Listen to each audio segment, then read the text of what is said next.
kind of the grassroots of a new outpatient kind of private practice called Athletes Training Center under Travis Manners and Nick Wagner. From there, was able to learn a lot of different things, as well as learning to grow a business. They approached me with an idea of starting some concussion management, a piece that we were kind of lacking in that practice. So with that, I took on the challenge and helped spearheaded a group called Concussion Focus.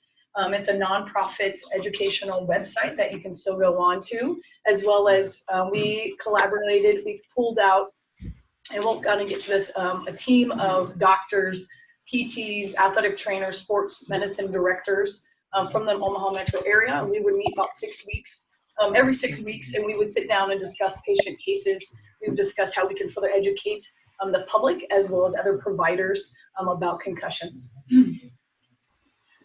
With that, then in 2015, I moved out here, became the director in Echo. With some of my other concussion background, I have gone to the University of Pitt for vestibular training. I've gone to Atlanta for some concussion training. I've also done multiple webinars on impact, as well as spoke at the UNMC. They held a concussion symposium there in 2014. So I was able to speak there on vestibular rehab.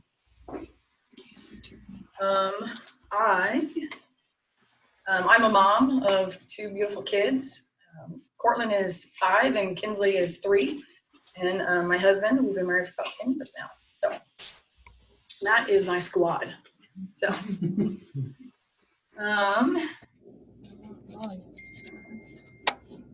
you can read the objectives. We already know what they're about. So let's just get going. So here's some quick stats. 1.5 million traumatic brain injuries occur in America per year. About that 1.3 to 3.8 million sports and recreational related concussions occur. About 60% of all concussions are related to competitive football. The leading sport for females to get concussions is soccer, of course. And then just another quick stat, every 15 seconds a TBI is sustained. And only 1 in every 20 are actually educated properly about concussions or about traumatic brain injuries. So again, the need for education is super, super important. I think so the next few slides is just defining concussions, and I think we all know what concussions are. However, if there's something on these slides that really kind of stand out and you can relate to, it's all about relating information back to our patients, right? How can we describe what a concussion is to our patients? When you hear kids or parents say, gosh, they just got a ding, or just got the bell rung, that is technically a concussion. So as we know, a concussion is a complex, it's a huge path kind of process that happens either from a direct or indirect force happening to the body or to the head. It can happen, acceleration, deceleration, or that rotational kind of piece. So here's just some pictures of what happens there. So the deceleration, of course, the brain moves forward in the skull. The frontal lobe strikes the front, causing that contusion. And then you can have that kind of where that brain then flips and hits the back part of the skull. It's not advanced in class. Say what? Oh, you're right. Thank you. So that one right there.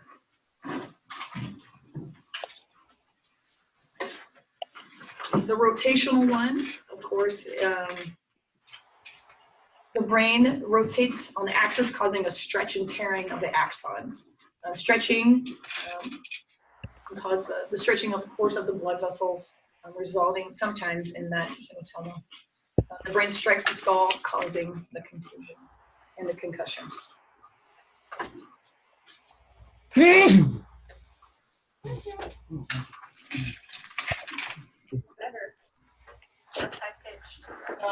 So again, there is this metabolic mismatch that happens of energy, of the demand and the supply.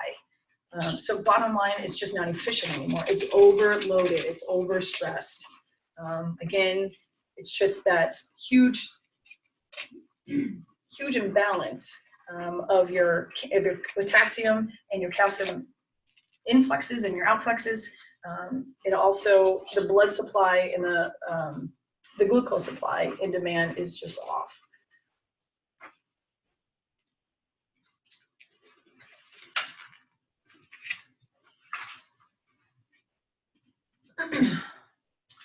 So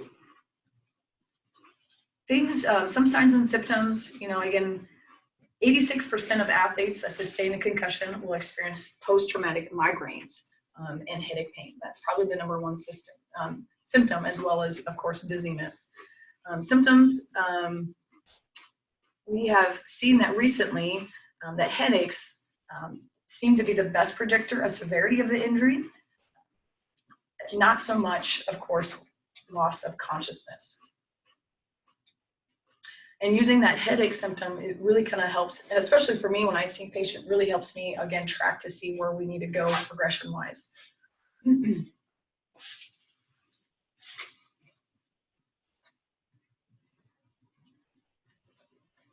Again, just, you can kind of look over this. Again, what is a post-concussive syndrome? We all know that it's just a chronic piece of a concussion. That headache, the dizziness, sometimes, again, they're still having, remember, there's 4 categories of symptoms. You have the emotion component, you have the mental component, you have the physical component, and the sleep component. So again, those 4 categories, we're seeing, again, these symptoms are continuing to last past those 3 weeks. And again, the biggest thing, again, we're trying to prevent, I think we've done a better job of that with having more education, more research, and more just awareness of it, is reducing those second impact cases, second impact syndrome cases.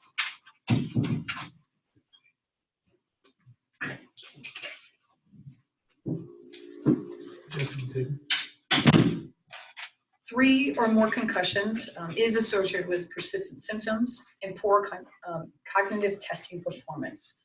We're really, really stressing that kind of three concussions kind of line threshold. We're really sitting down talking with the athlete, with the family, with everybody on the team, medical providers included, and just really talking about the severity of it and what the future holds for this athlete. If it is contact sports, or maybe suggesting it's not, or a different position maybe. You were a severe one, right? Yeah. They have that in there. You had a very severe. Yeah, a very severe one. Mm-hmm. 2 is, I always, when I educate patients, I tell them all this. I just make it black and white. They have to understand the severity of the concussions. Even that mild one that maybe they're only out for a week. That is a concussion. That is one concussion. I know that West Virginia, in their training room, they have like a flagging system. If you come in as a freshman, have a concussion underneath your belt, you're already at a warning sign. You're at a yellow flag. If you're getting that second one, you're definitely at a red flag. And if you're having that 3rd concussion, then again, they're talking as a medical staff with you as an athlete about your contact sport and the rest of your career. So because other people are calling or watching this, can you repeat Doc Peterson's question?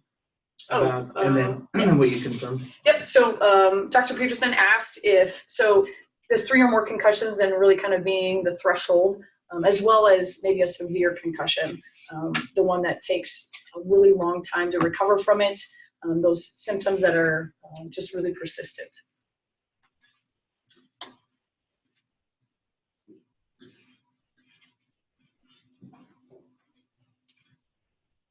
Okay, so recovery. 95% of concussions, of course, recover in 3 months. I think sometimes we don't think about that. We really, we think of those really mild ones, those really quick ones are like, okay, they're in and out. It's been a week, or even the 3-week ones. Gosh, that was short, right? Sometimes it takes 3 months, and I have definitely seen, thank you, it take up to 2 to 3 months with these kiddos. And they do fine, but it just takes that long to get them to recover. Adults, 10 to 14 days. Children, 3 to 4 weeks. I was able to sit on the Hospital for Special Surgeries in New York. They did a concussion update last year, especially with people coming back from like the Sport Concussion Berlin kind of symposium that they held. And the keynote speaker it was one of those things, like, it was like kind of a dumb moment for me. It's like, we've always rested these kids for such a long time, but there's not really any evidence either way to say that is good or bad, or what is actually the proper time of rest. We just do it because that is the most, the most kind of invasive thing that we can do for this kid, right? But there's no research to support any longer duration than that. Who takes long to recover? Again, of course, if you're having a history of concussions, fatigue, dizziness, females, of course, and then getting those kids back too early to their activity, then they can actually kind of regress pretty quickly. Same thing with you're having adults. I've had adults that work in the factories, and they're coming, you know, if they have a concussion, when they go back to that factory, that sensitivity to light and noise, man, it really kind of rocks their world. You think they're okay, they took that whole week off from work, and then they go back, and then their headache is right back, their dizziness is right back, their light sensitivity is right back. So again, it's not only applies to those athletes, but also those adults that go back to their work life.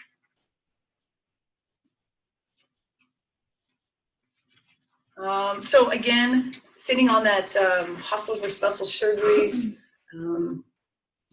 kind of symposium, they had some, you know, they talked about sideline care. One of the speakers came in and talked about sideline exam. Of course, the SCAT-5 is the new thing that we should be using.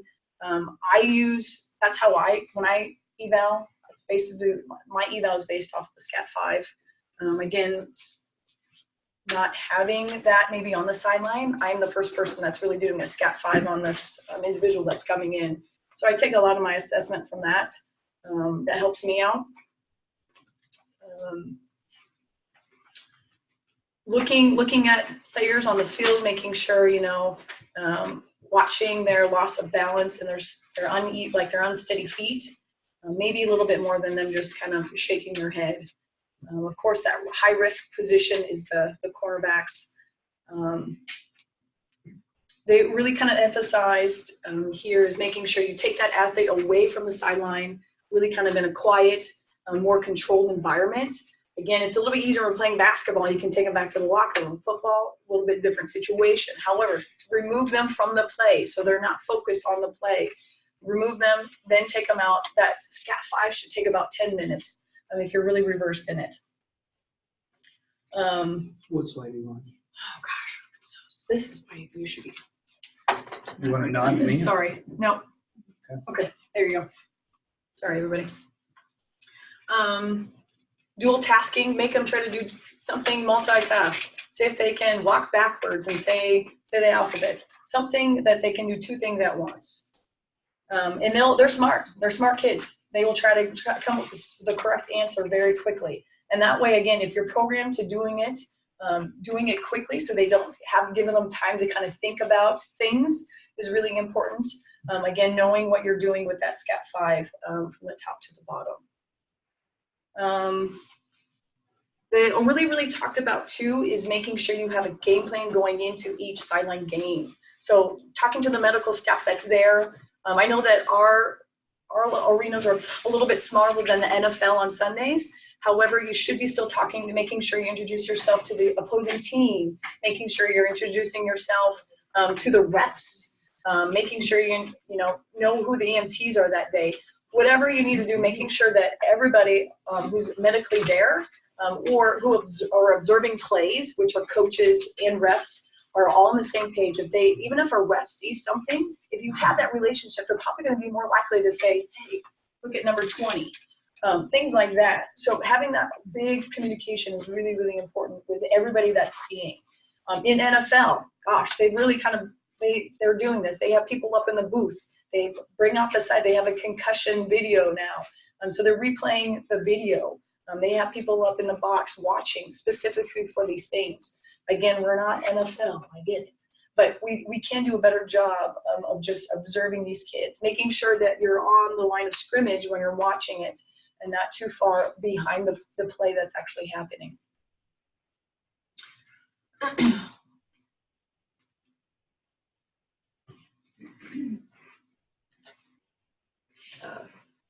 So now, so this, I'm just going to kind of take you through a little bit of kind of my evaluation process. Again, it's not, gosh, it's not perfect. It's just something that I have done that I feel very comfortable in, and it works for me.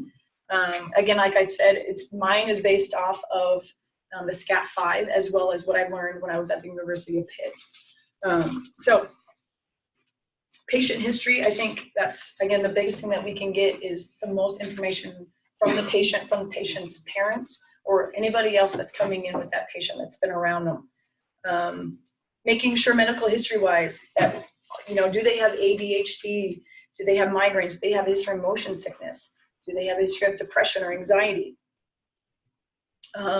Making sure that, if they have a history of concussions, and having them describe what those concussions were. What were their symptoms? What they're having? How long did those symptoms last? So again, you're a detective, get your detective hat on and start kind of really asking these questions, because it's really going to help you figure out how slow or how aggressive you can maybe progress with this, as well as just keeping in tune with, gosh, they had a headache, their concussion before, and it lasted 3 days. This problem is probably going to be lasting a little bit longer maybe.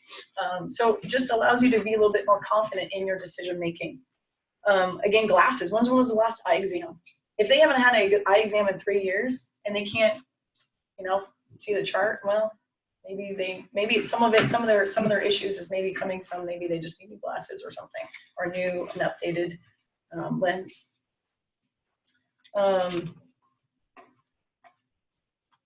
Asking if they had the loss of consciousness, what were their initial symptoms from initially when the injury happened, as well as the first kind of 3 days. Dizziness, again, that headache, that loss of balance. Asking if they have been impact tested already. And if so, again, making sure that you can maybe have a discussion with the nurse or with the primary about some of those scores, so that you can have a better idea of maybe how we can further help this individual. Do they need more cognition assessment, as well as maybe some treatment? That allows us to get another provider on board, which is maybe speech.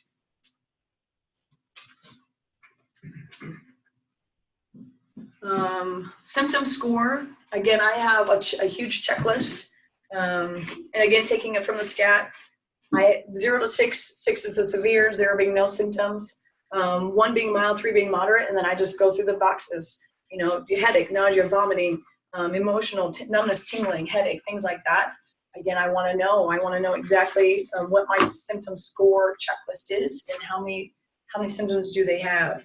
I'm going to ask if they get symptoms with increase in activities, as well as mental activities. I'm going to be asking their parents to see if they have noticed something weird about Betty Sue. Do they feel like their kid is normal, or they've been a little bit irritated lately, or they're just tired all the time. I kind of want to have feedback from their parents as well. I screen up the neck. I also do cranial nerve testing. It's not that hard. Cranial nerve testing, you can kind of beat right through them really quickly. Again, I want to make sure I'm not missing anything. Ocular motor testing. Again, you Pursuit H tests, the saccades, horizontal and vertical. With those, we're looking for under and overshooting of the eyes, blurriness, and dizziness. With your vestibular ocular, we're looking for nystagmus. We're looking for dizziness, blurriness, and maybe just slow movement. Again, it's the one with the head rotation. So those kids, again, being smart, they'll be like, yep, I'm fine. Have them increase their head speed. Go ahead and move your head as fast as you can, shake it. Now, then you're going to kind of start to see some symptoms. They'll start to say, yep, I'm getting a little dizzy. Another thing too is was suggested by the University of Pitt is, if you can't see their eyes very well, take them to a dark room, have them repeat those tests with a pen light. You're going to be able to see those eyes a lot better, especially than the nystagmus. Head thrust test I use just sometimes, again, if it's just another reinsurance. Sometimes I can see if they're having more symptoms with right head turns or left head turns. Again, sometimes it's associated with a hit where they had it on the right side or the left side of the helmet. And then we proceed with the cognitive assessment piece. I'll take it one step back. With your accommodation in your convergence testing. Again, you're looking to see how they can pull things closer to their face. Can their eyes kind of pull in, almost like cross-eyed, right? You know, the suggestion is they should be able to come in about 6 centimeters in from their nose. 6 to 10. I've seen both of those numbers. So again, if they're outside of that, then their eyes are not pulling in. They're having issues with their ocular piece.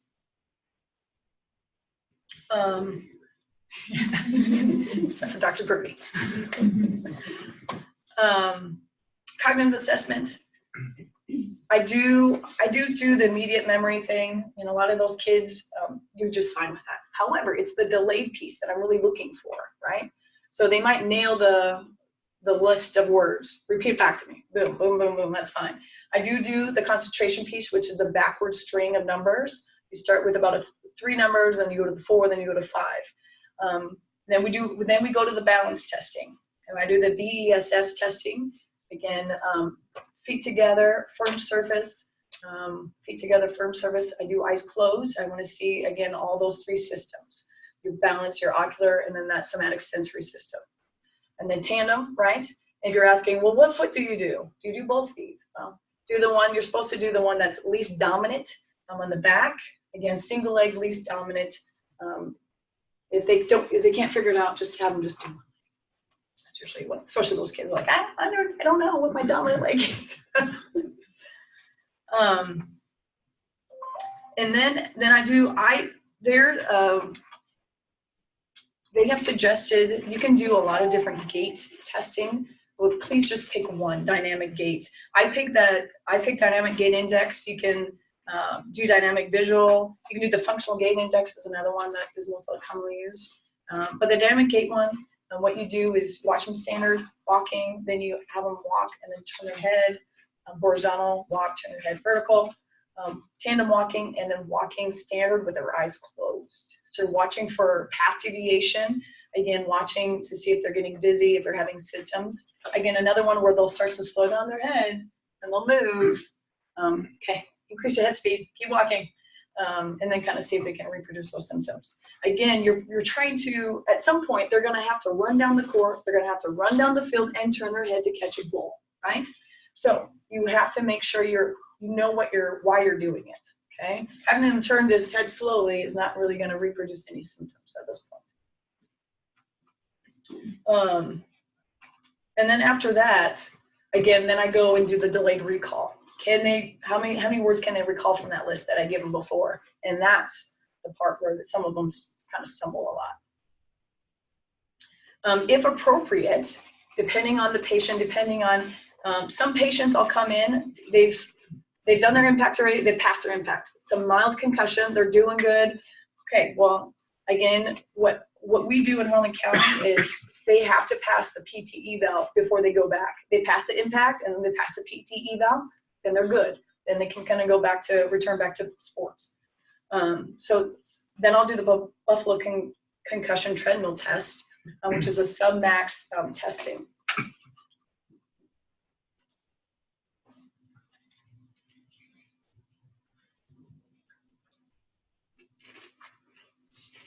Now, there's been definitely some really good research on this. I'm using them for concussions.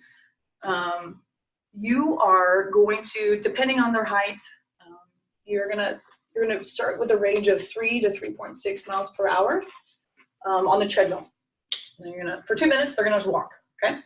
And then every minute after that, you're gonna increase that treadmill 1% incline, okay? What I do is I take their resting heart rate, take their resting O2, take the resting RPE, take their resting symptom 0 out of 10 kind of thing. And then at 3 minutes, I check them on the treadmill. And then after that, I check them every 3 minutes. Again, what is your heart rate? And if their symptoms if they're having symptoms before that, you're constantly asking them, or they're telling you. And then we get through that. And then let's say I've had some patients, they're doing fine, they passed. Just to make sure, sometimes I will increase the miles per hour or their speed, because we're looking for just making sure that they can get to a hard level, right? 17 out of 20 of the RPE, right? So if they're not reaching that, I have to get them to that point at somehow, right? So if they're at 15% incline and they're at 3.6, I'm increasing their speed. They're running up that mountain now. So until they can tell me that they're working hard. Recommendations, 2 is, and we'll hopefully get to a couple of case studies, but 2 is gradually getting these patients to start to do some type of cardio. Research has shown it does increase their endorphins and does increase some positive other hormones in the brain to help heal it. So even if with this test, even I've had to stop some patients at 10 minutes. They're done. They're getting dizzy. They're getting numbness and tingling. They're getting some symptoms. We're stopping it. Then we're figuring out their heart rate. We know what their threshold is. Okay, so this is what I need you to do. These activities simulate kind of this heart rate. You have these many minutes, and see if you can kind of do a little bit 5 days. So between now and the next time I see you, see if you can do a little bit of cardio until I see you, and let's see how that works. So getting these kids to do a little bit of that cardio is shown to be very helpful at whatever threshold they're at.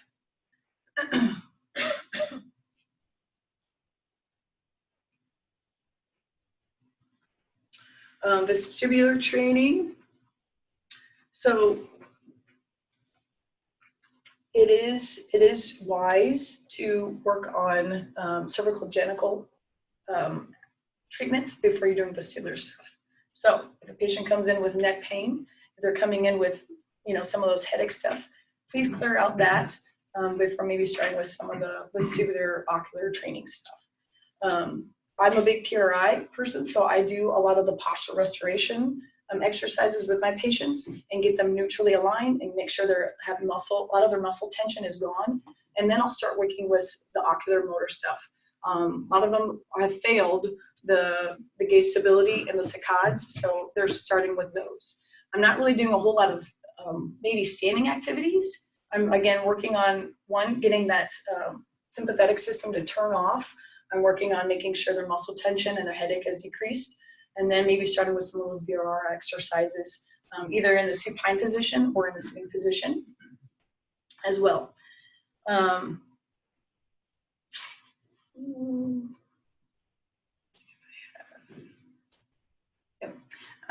So this slide just kind of shows you some other things that we're kind of working on with vestibular training.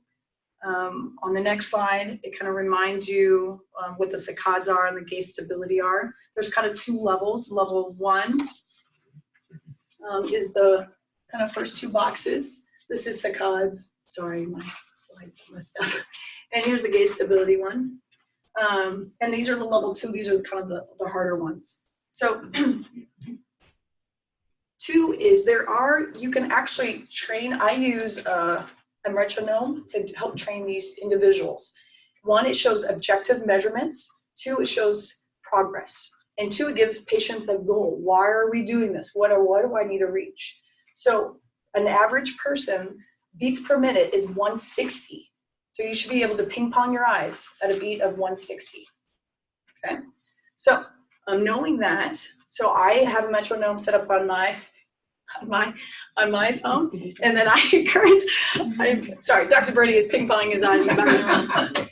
And so I encourage my patients to get an app on their phone. It's free apps, and so they can metronome, and we can really figure out how to progress them. And it works. It totally works.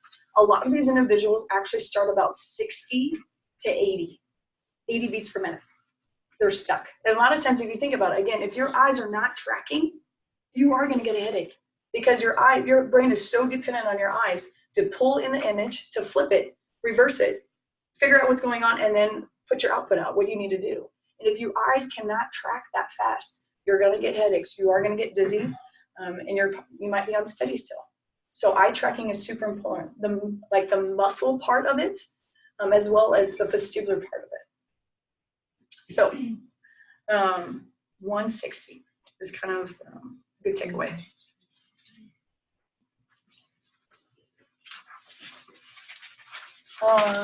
Another vestibular ocular treatment. We talk about that convergence and that accommodation insufficiency.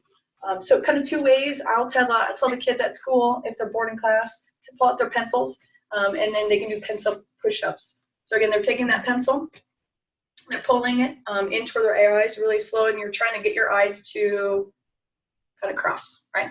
And then from there, then they have to, again, under control, get the eyes to separate. And again, it's pretty, to me, it's cool, but you'll see eyes like flip. You'll see like one eye go, and it totally kind of is not in the progress of in and out, and it will totally start to kind of flip out. So again, working on that convergence. The Brock string, I use that at work a lot. So I have a string with beads on it, and then the bead that's the closest is that part where, where they're seeing that double vision, but it's, they're having kind of stress right there. And then you take beads out further out. And then again, they're just climbing the ladder up the string, climbing the ladder down the string, bead to bead to bead. And then hopefully you'll see the progress where that bead gets closer to the nose. And so now they're tracking that bead out and back in.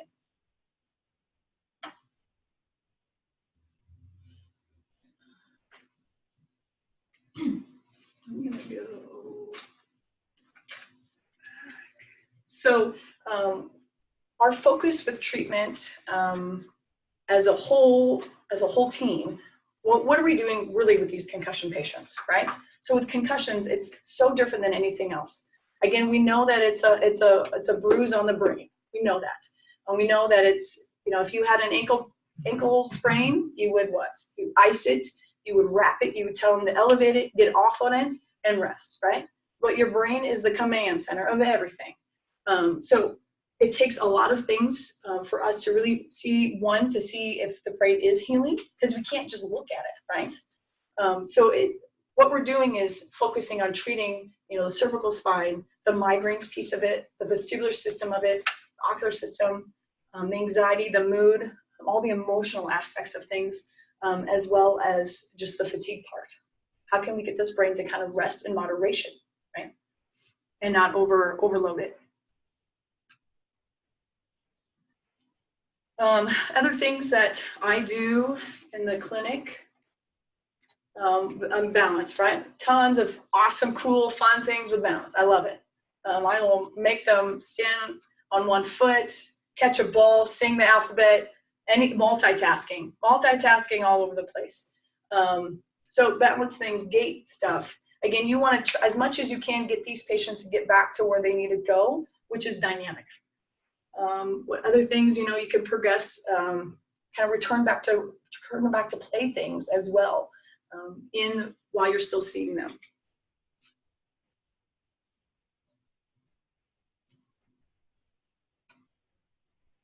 Other treatments, looking at, again, we talked about cervical stuff, the visual motor kind of activities. So there's this thing called the Dynovision, which is this big, huge light board.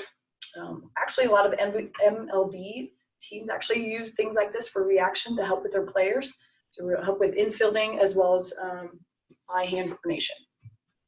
But it also helps with getting concussion patients to get that reaction piece back with their brain. Because remember what happens with a concussion, the A to C line, which has been really fast in tracking, is now broken up. Now it's a A, B, D, C track. And so again, we have got to get that track back to A to C, A to C, A to C.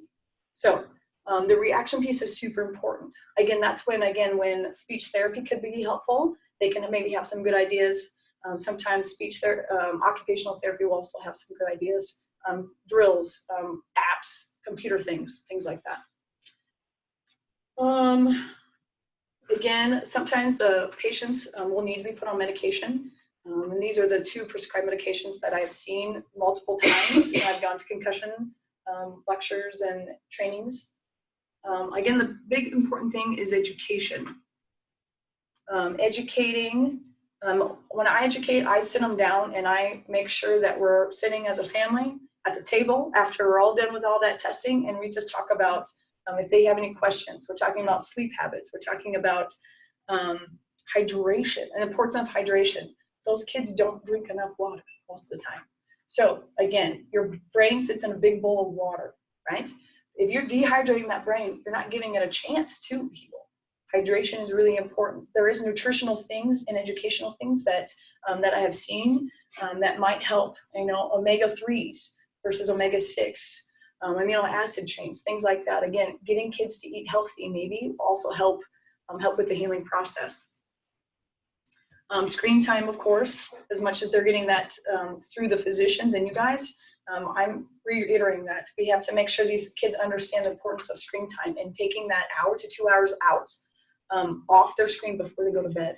Making sure they're having good sleep habits, getting that 9 hours of sleep consistently, Monday through Monday, and not Saturday when I'm staying up till midnight playing video games with my friends.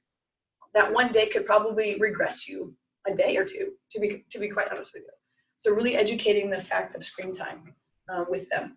And 2 is smart boards in school. You'd be surprised how many kids cannot do a smart board in school. Again, the lighting on the smart board is hard for them to see. So what are some other options? We have to provide other options for these kids. So is it wearing sunglasses? Is it, having rest time off that, or having an ability to have paper of whatever's happening on the smart board? 2 is dimming it down. You can actually turn off the blue part of your screen of your cell phone. So some kids are really smart about doing that. They can do that. Again, turning down the brightness of any computer or any other screen that you're seeing is also very, very helpful. Recommendations for academics, because some of these kids do need a little bit of help. We'll talk about that a little bit later and resources about that. So how can we get these kids some academic rest when they need it? It might not be for long, but they might just need like a few days of that. As well as, educating them on the stats that we've already talked about, the prognosis, expectations, and the plan. What is the plan here? And every plan is different. Every plan is different. Sometimes I only see kids once a week. If they're doing their things right, especially in the beginning. If they're only doing their, maybe their PRI exercises and their ocular exercises, we need to keep you quiet for a little bit. Because again, these kids I'm seeing within 3 days of their concussion. So let's keep them quiet. Let's do all the quiet things, but also let's just get started. We can kind of get some of those symptoms to reduce. And then maybe we can try to see if we can increase some of their activity at the right time. Then we can do the treadmill, the Buffalo concussion treadmill test. So every kid is extremely different. Just another iteration about team communication, physicians, the trainers, at the school administrators, every school should have a concussion management personnel, personnel. And sometimes we have to include other providers and other specialists, neurologists, psychologists, optometrists.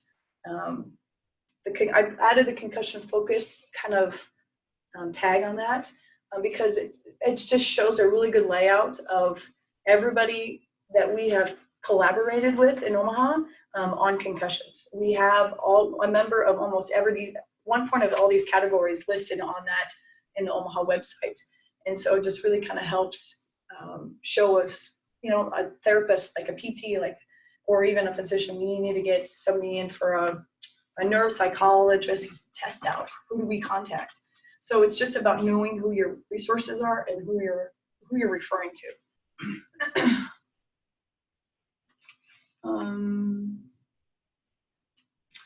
The other thing is taking the time to, how can we better educate the public, educate coaches, educate even little league coaches, right? I would say the most concussions I saw last year are from 12 and 13-year-olds. So we're not even, in that high school arena yet.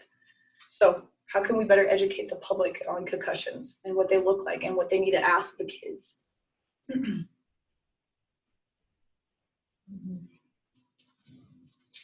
I'm not gonna go over this. You can kind of read through it. Everybody kind of knows this. This has been a standard thing. It really hasn't changed. Really, this is pretty much continues to be the sting, which is really good. I think we have a really good handle on the return back to sport. Again, you can minimum of 1 day at each level. You cannot return until you have completed the levels. If you regress or you having symptoms at a level, you can drop back and then repeat.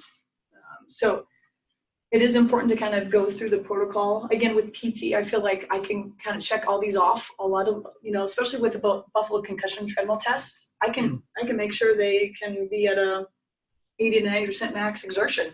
so they can check that off really quickly before they. And we know that they're in a controlled environment. I'm monitoring it, and they're okay. And then now we can say, hey, you can go back to practice. Let's try practice for maybe a couple times and see how you do. Drills, perfect. Okay, you're doing okay with drills. Let's go back to game then. So I feel like with the test, the Buffalo concussion test, we can really kind of make sure that that step 4 is solid before we get them back.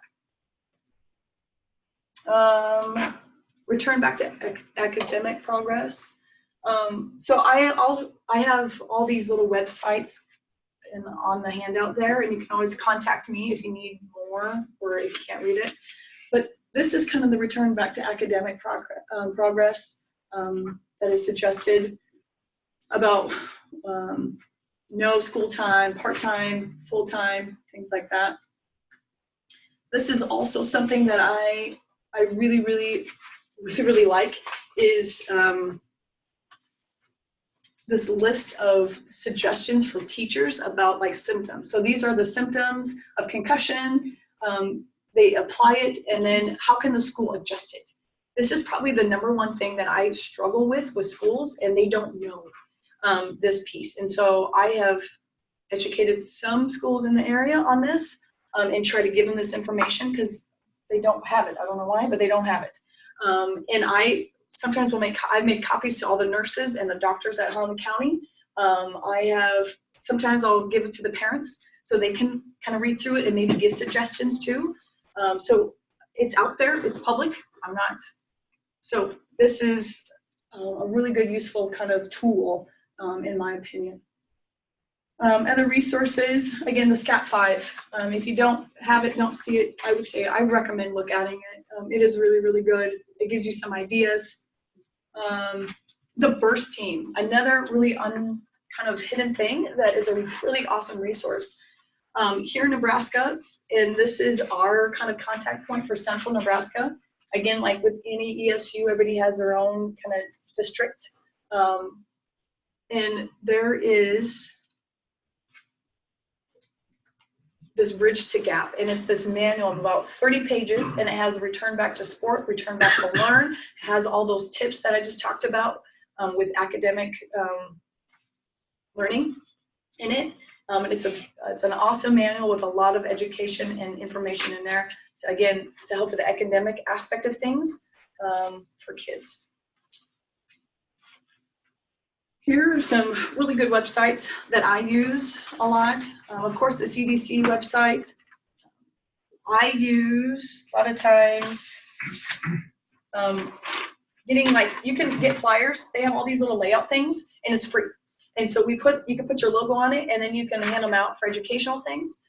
We made big posters and put them in Alamo High School in the locker rooms. So again, just getting kids to know, and they're set up for coaches, parents, kids, junior high kids. So they kind of try to get the lingo to certain audiences, and you can kind of put materials out there.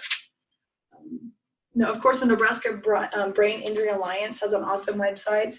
There is a seminar that's coming out in March 26th of 2020 from them. I'm in Kearney, so they'll be talking about the big kind of thing that they do once in a while. Concussion Focus, of course. Brain Injury Research is another good website. Again, the Athletic Training Association does an awesome job with education. Of course, Impact.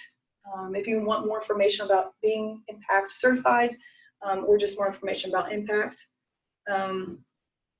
There's another Return Back to Learn manual I listed. If you're into podcasts, these are 2 podcasts that I would recommend. Concussion Corner and Concussion Talk are 2 really good ones. And we finally made it through the case studies. So I know that we only have a few minutes left. Before I do that, is there any questions, or if you guys have any case studies or questions about kiddos that you've seen or adults that you have seen? Yes, don't make anybody out in the world of online.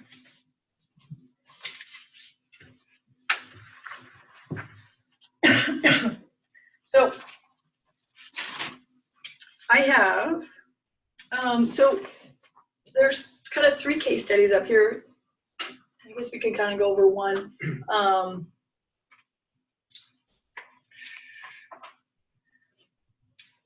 Colton, the first, it's your number 3, that kiddo, his concussion happened. I didn't see him until about 3 weeks after it happened.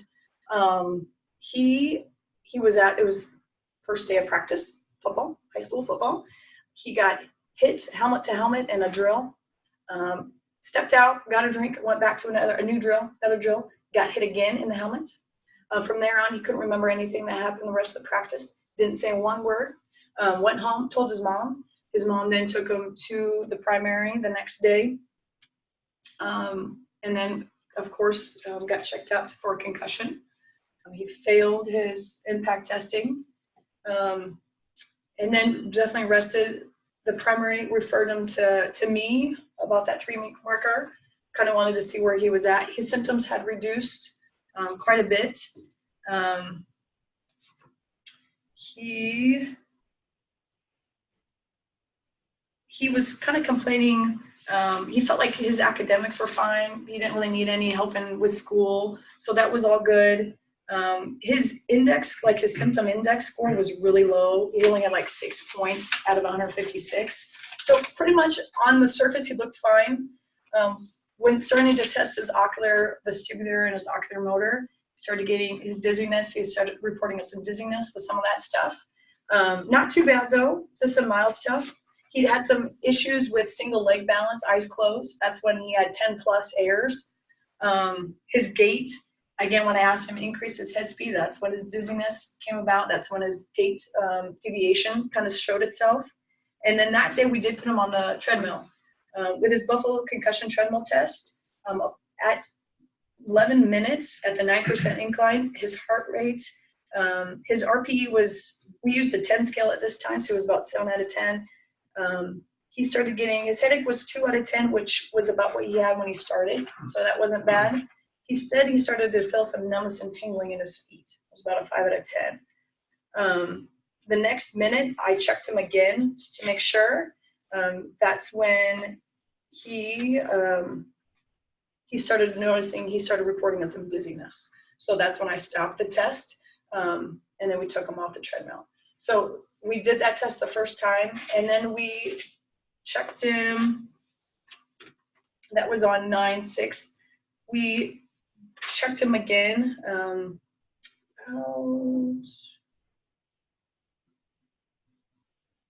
it was probably like 2-3 weeks later, and he still had dizzy symptoms. Couldn't get over that 10 to 12 minute marker without having dizziness. So he said he felt fine, he could do anything, but again, with his increase in the heart rate, he would start to get those symptoms that returned. So with that said, he wanted to kind of go back to football. He was actually getting a lot of pressure from his coach to get back to football. His coach didn't quite understand what was going on. And so I had to educate the coach on that. He wanted to quit football because of the pressure from the coach. And so we eliminated football that season.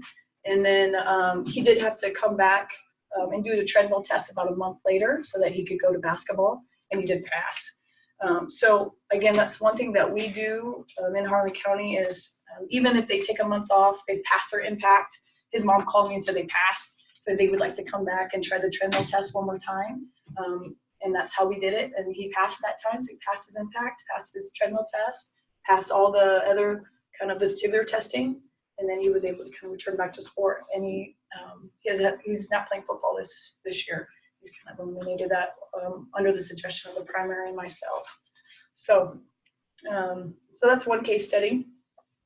And I'd be more than happy to talk about any other case study with you guys. Just call me, email me, catch me. I'll be here for a while. So. Well, before we wrap up, again, what questions or what are you seeing out there that you want to talk about as a team or as doctors? What questions do you guys have? And feel free to unmute yourself if you're watching this through Zoom and throw your question out there. Can those physicians wait for a certain severity or certain factors to go ahead and refer on to you? Yes. So the question was the duration or how long do a typical physician wait until they refer to PT? And I would say typically it's probably not, usually I would say it's probably that, well, that patient gets into that chronic piece, that post-concussive syndrome, about that 3-week marker. However, I have, ever since working with the physicians in Harlan County, kind of asking them to send them sooner, I have found really good success with getting these kids checked out. I mean, completely checked out. If they're mild, that's fine. Go back. You've done your exertion test. You're good to go. Or at least we can start working on, again, some of those symptoms. Let's get those symptoms to reduce. If it is that they're waiting, they don't resolve completely for 4 weeks, I feel like we can do a little bit more before that 4-week marker or that 3-week marker before they typically physicians have referred before. So I have seen, like I said, I've seen them like within 3 days. And I just get going on reducing some of their symptoms. So I think a lot of times, like, Dr. Brandy's questioning whether it's a concussion or not, like, we'll just say, I don't know if it's surface concussion, so we'll see them pretty quickly. And that kiddo was Saturday with me. Saturday, Sunday. Trying to rule out, like, is it For those that couldn't hear you, I just want to. So Sam just pointed out that sometimes when the doc isn't sure whether or not it's a headache coming from, a musculoskeletal issue or whether it's a concussive issue, they'll send them to therapy and we'll just check and see if there's any malalignments or if there's some musculoskeletal component to help rule that out. So that's a good point. I think, there's so much attention on concussion, which is wonderful because obviously we didn't know anything back in the old days when I started. When Gershman started, they couldn't spell concussion. Yeah, that was coming. But I think, yeah. But I think the biggest thing is, sometimes anytime somebody comes with a headache, we always want to blame it on concussion. When in doubt, hold them out and do all this stuff. And I think, evaluating their neck and kind of getting a little bit better history and when did this headache come on and what kind of, what other symptoms are associated with it. I think it's imperative that we do this right and we have these kids right. But I still think we're probably sending them back too soon as a whole. Mm-hmm. But I think we're also labeling some concussions that maybe aren't concussions. And so that's the hardest part for me is sorting out, is this a C2 malrotation that's created a problem and now I have a muscle contraction headache, I got nauseous from this and blah, blah, blah. Or was it truly a head injury? I shook my noggin, and I have issues there. I don't know, I think sometimes it's just easier to say, well, it's concussion. You're out for, come see me in 2 weeks or whatever the old sayings used to be, And then we run into these young kids. We saw a kid today that was almost 11. So you have no impact base as far as testing goes. And, it comes in later and it was after the fact. And it makes it so difficult sometimes. But I like the fact that they're maybe getting them into you sooner. Because when we talked even a few years ago, it was, I don't want to see him until 3 or 4 weeks. Yeah. I can do some things. But if we can get that exertion testing going and not put that on the assistant coach, we could get, two what's about whether this kiddo gets through step 3 okay. Well, and there, boom, sign them off. And their goal is to play. Like, right. My team, like you're big, like you're a big part of this team. Let's get you in, let's get you out. But, this really, I feel like that objectively, this really cuts that, like, didn't pass. Sorry, coach. Their heart rate is here and they are still getting symptoms. And it too is we had some mild concussions last year. They came in, again, that 2 to 3 day out. We went through the tests. They had a little bit of slow eye tracking. Their treadmill test, maybe they passed. Okay, well, I'll see you in a couple days. Do these tests. Let's, at least we can kind of, again, have some more objective stuff to test and be like, yeah, you're good. And they can get in there and get out pretty quickly. Sometimes it's just an email. Okay, you passed. Have you done your impact test? No, not yet. Go do it. See if you passed. And sometimes the physicians at Harlan County will send them to me first before they pass their impact. Check them out. All right, they're good. Go back, do your impact.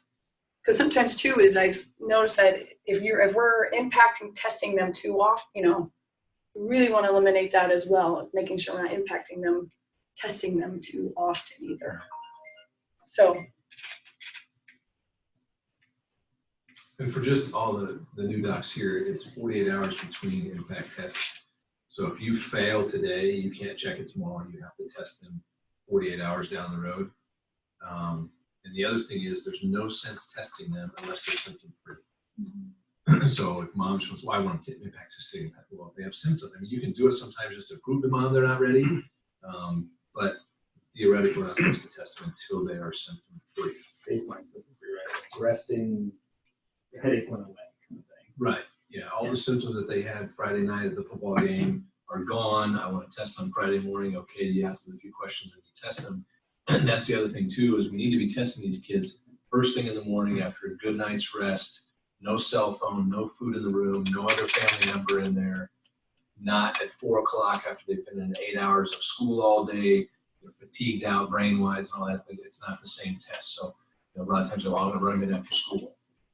And then telling your coaches also, we try to educate ours around here that when they get their baseline tests, same thing. They've got to be fresh. They got to give us their best effort, and it needs to be first thing, not after practice, not after 2 hours worth of a volleyball workout and I'm fatigued and I'm going to go in here and sweat and sip my water and then do my impact test.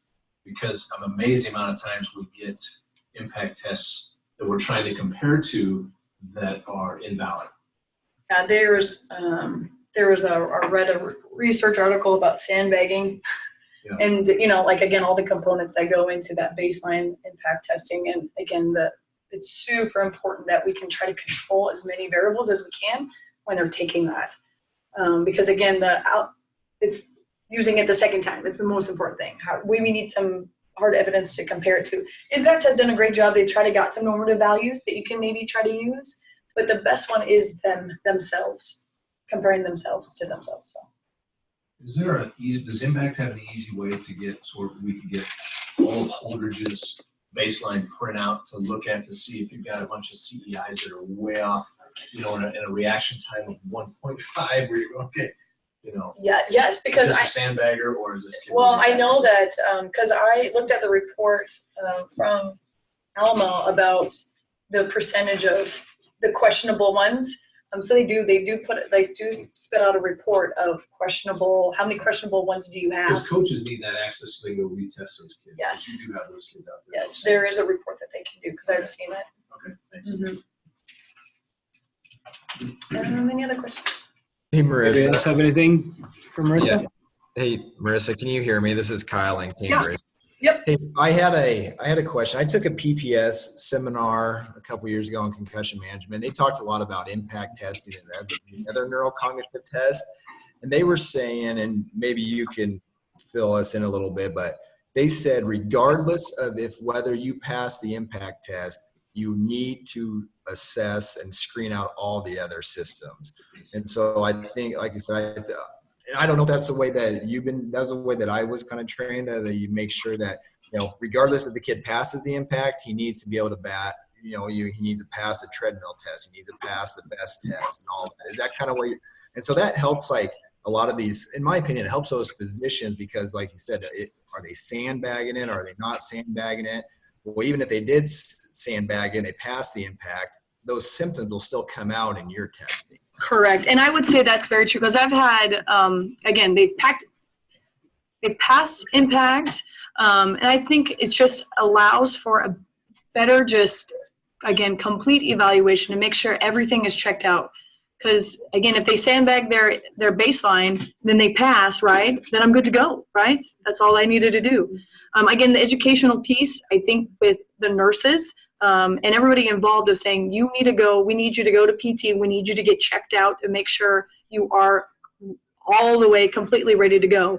Because there's more to it than just the impact, just the cognitive piece of it, right? So it's the education on the nurses and everybody in the front, beforehand, before you see that kid coming in to see you, I think is really important. That's why I think having a good relationship with your physicians with this referral kind of relationship is, yes, they passed impact or no, they didn't pass impact. Okay, well, I'm gonna do my eval. They passed or they're struggling with this, and that. Let's hold them off. Let's impact them maybe in a little, whatever the suggestion may be. But yes, I think it's a really great kind of check and balance system if we can kind of work together on this and evaluating patients with concussions. Awesome. Thank you. Yep. Any other questions? Okay, thanks, Marissa. Thank you. Yeah, it's just, I mean, these young brains don't heal as fast. I still feel like back to, so I know because you feel that pressure, you look past everything, you always pass tests